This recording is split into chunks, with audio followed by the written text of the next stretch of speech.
Another day, another basketball stories na naman ang pagkikwentuhan natin. At ngayon nga, ang pag-uusapan natin ang balitang tuloy na nga daw ang pagkuha ng Los Angeles Lakers kay Robert Williams III.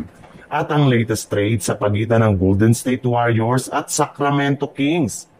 Ibinulgar na nga ng isang NBA insider na ang rason nga daw bakit nananahimik ang front office ng Los Angeles Lakers na mga nagdaang araw ngayong off-season ay dahil hinihintay pa nga nila ang official na pagpirma ng kanilang superstar na si Luka Doncic sa susunod na araw.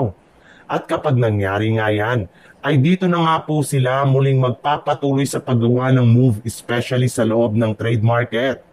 Speaking of trade, malaki nga daw ang posibilidad na makagawa sila nito sa mga susunod na linggo. Ngayong kasalukuyan na nga po nilang kinakausap ang Portland Trail Blazer patungkol sa trade ni Robert Williams. Meron na rin naman nga sila ditong in-offer na trade proposal kung saan ibibigay nga daw nila sa Blazers ang player na sina Dalton Kennick at Maxi Kleber. Kapalit lamang nina Matty Stiebel at Robert Williams III na siyang kukumpleto sa magiging lineup ng Lakers next season.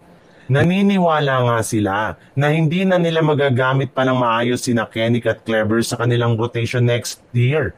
Kaya mas mabuti nga kung ititrade na lamang nila ang mga ito para makakuha ng mga bagong player na magkakaroon ng mga malalaking impact.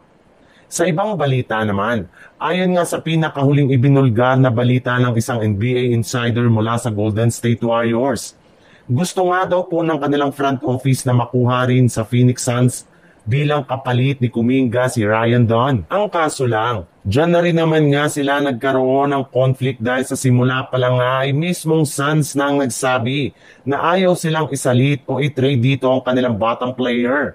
Kaya dahil nga sa pangyayari ay mukhang wala ngang mangyayaring trade sa pagitan ng Golden State Warriors at Phoenix Suns ngayong araw. Mas pinalala pa nga ito nang sabihin nga ni Jonathan Kuminga na ayaw niya na maglaro sa Phoenix Suns next season. At mas gusto nga niya na lumipat na lang sa Sacramento Kings. And speaking of Kings, may lumabas na nga na balita ngayong araw na nag-offer na nga ito sa Warriors ng trade package na kinabibilangan ni Malik Monk at ang kanilang 2030 first overall pick. At hindi nga kagaya sa Suns, ay nag-offer lang naman nga ang Sacramento kay Kuminga ng bagong kontrata na nagkakahalaga ng mahigit sa 3-year, $63 million.